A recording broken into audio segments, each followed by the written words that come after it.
Good morning children, Vidya teacher here with your new topic of grammar today, that is of punctuation marks. Okay, now we all know why punctuations are important to make the proper reading of that particular sentence. Punctuation is a collection of symbols that are used to make writing clearer, to read and understand. Got it? Simply if you write a set of words, it's not a proper sentence. Why do you need this? To make your sentence proper, to make it with a clear reading, you use punctuation marks. So some of them, let us go in detail. There are actually 14 punctuation marks. But let us not deal in this class with all those. So clearly we will go to 6 to 7 punctuation marks which will be useful for your present year study. Got it? So the first one is, we are going to talk about capital letters. When are we to use the capital letters for the sentence? When you begin a sentence, it is the first word that you have to use the capital letter. Got it? Second one, first word of direct speech. When you are telling, where are you going? What are you doing? My name is. First letter of the sentence also you use a capital letter. Okay? Then thirdly, first word in every line of verse or a poetry. In every line or a poetry, the first word will always be in capital letter. Then names of proper nouns. As you know, now you are thorough with proper nouns, because the whole of the holidays you were with the nouns and the proper nouns and common nouns, right? So first word beginning with the proper noun, that is name of any place, name, everything is done with the, written with a proper noun, and that should be with a capital letter. Got it? Then names of days, months, religions, sects, institutions, historic buildings, books, newspapers, abbreviations, festivals and historic events. All these names also should begin with the capital letter. I can give you one example where you name any of the god. That is, for example, Ganesha, Shiva, Allah, Jesus, Guru Nanak. All these are names of some god or the other. That also has to begin with a capital letter. Understood? Okay. Then abbreviations. That is also, for example, now you write doctor, DR. You should not write there small dr. It should be with a capital letter. The DR is a doctor. That's for such abbreviations. Also you have IAS. There also you cannot write with small letters there. IAS. No. IAS means Indian Administrative Service. How you have to write that? With I capital, A capital and S capital. Got it? Then the last one, but very, very important one, is when you use the pronoun I. I should always be written in a capital letter. Children, please make it a point that you write I with a capital letter. Most of you, while writing your answers, you write there with a small I. That is not okay. That is a wrong sentence, and it cannot be read as a sentence. So you have to be very careful when you write I. I should always be in a capital letter. So am I clear with capital letters now? Okay. Now coming to the next part where you are going to use the full stop. Full stop is used in such situations at the end of a declarative or imperative sentence. So at the end of any sentence, when you have to take a complete pause there, when you have to close that sentence, there you put a full stop. Okay, second important one is the full stop, where you put a complete pause there. That it ends up with that sentence. That is full stop. Lift, for example, lift the chair and put it there. So there what you will be writing there? There is a full stop. Got it? To separate date and year. Now for example, today is 16th. How do you write? 16 dot, that is full stop, 7 dot or full stop, that 2020. In such cases also you use a full stop. Okay? Now am I clear with full stop? Yes. Now let's go to the next punctuation mark. That is also very, very important. It is question mark. Question mark is used in the following situations. At the end of a questioning sentence. What is a questioning sentence? When you question someone, when you interrogate someone, when you are asking for something, that is a question mark. How it is put? It is put with a question mark. Got it? That is question mark. You know that sign, no? So you have to put a question mark there. Then it is end up with a. To suggest an interrogatory remark or inquiry, such as in the case of question tags and direct questions. Now you have not yet studied about question tags. Later you will study them. First you will have a positive sentence. Then the same thing is asked, isn't it? That time also you use a question mark. Okay. For example, this ice cream is delicious. Isn't it? Yes, you are again questioning about the ice cream. So you are using the question mark there. That was your third punctuation mark. Now coming to the next one is exclamation mark. Exclamation is extra clarification. Extra clarification means making that sentence more with exclamation. Okay. Exclamation mark is used in the following situations. Where is it used? To suggest emotions like excitement, joy, wonder, sorrow and emphasis in a sentence. Got it? Where do you use that? Where you emphasize something, where you stress something, you use a exclamatory mark. Example, I saw a shooting star in the sky.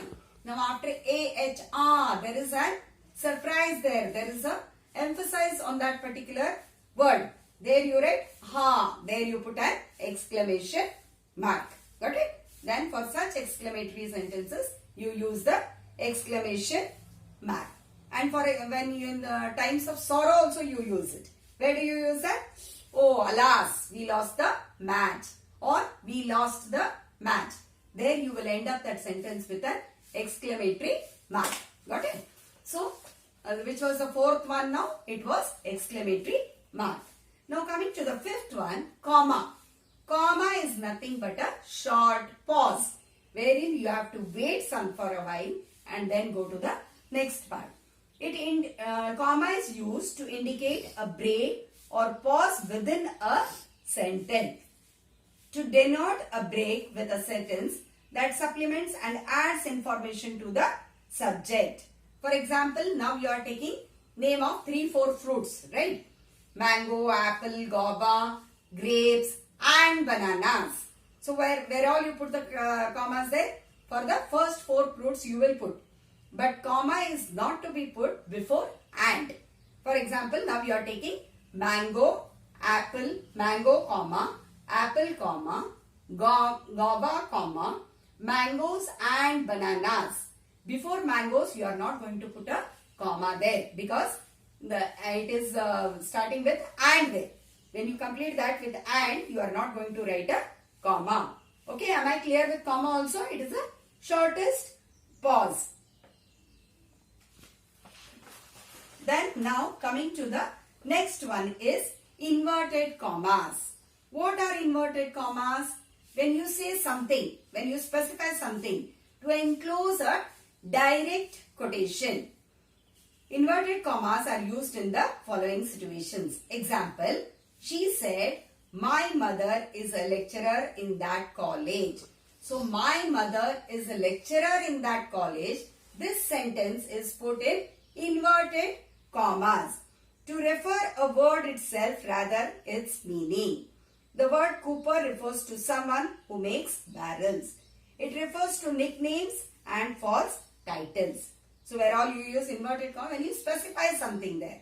Single inverted commas are used within a regular quotation, indicate a quotation within a quotation. Okay, quotation marks or quotes what you call it as. When you specify something, when you put it with 2 small commas there. I think you might be very aware. Inverted columns. Okay, inverted commas. Now coming next to is apostrophe. What is apostrophe? It is telling you about the position in contractions. Examples, can't, you are. When you write cannot, instead of writing cannot, what do you use an apostrophe for? Can't. C-A-N apostrophe T. Instead of making that word cannot, what will you write? Can't. Such examples are aren't, couldn't, hasn't, haven't, will. What is that? We will. Instead of telling we will, what will you write? W-E-V and an apostrophe and L. It is called as will. Right? Theirs. There is. Instead of writing there is, what do you write there? There, in apostrophe, then is. It shows that theirs. Okay. Now, coming to the last one, there are some more. Semicolon, colon, so many are there. But for this chapter of yours, very much important is one more which I feel that I should tell you is hyphen. Okay. Most of you, when you write, is a small dash. Hyphen is nothing but a small dash. When you write something, hyphen is used in the following situations. Add a prefix to some words. Create compound words from separate words. Example, stay up to date. Where all you use the hyphen there? Up. Hyphen to date. Stay up to date. It is a single word, right? But here you are using it as a hyphen with the current events occurring in the world. Okay, for example, there are 52 playing cards. Where will you use the hyphen? 50 dash small dash. 52 playing cards. Got it? Here also you use a hyphen. But as per my correction from the last year, again you use a hyphen where you cannot complete that particular word in that line sometimes. For example, suddenly. Suddenly what happens? S-U-D-D-E-N, then L-Y it is. L-Y is not fit in that particular place. So what you can do, to the right side of the word, you can add a small hyphen there. That is a small dash. And write L-Y. Never it should come before the, it shouldn't be on the left side. Okay, after that word, it should be on the right side. For example, how do you split? S-U-D-D-E-N, small hyphen, then L-Y you can write below. Don't you ever write S-U-D-D-E-N and here an hyphen and L-Y. That is wrong. You should not write like that. Got it? Okay. Now, these were the important ones. What we can learn from this class, I think you can manage with these many punctuation marks. There are some more which you will be dealing with that in your next classes. Am I clear with these, children? Which are the ones which I have studied today? Capital letters, full stop, comma, exclamatory mark, question mark, hyphen. These are the things which we studied today. I hope I am very clear with all these punctuation marks. Okay, get going. Do your exercise well. I will post an exercise wherein you have to solve and send it back to me based on the punctuation marks. Thank you, children. Have a good day.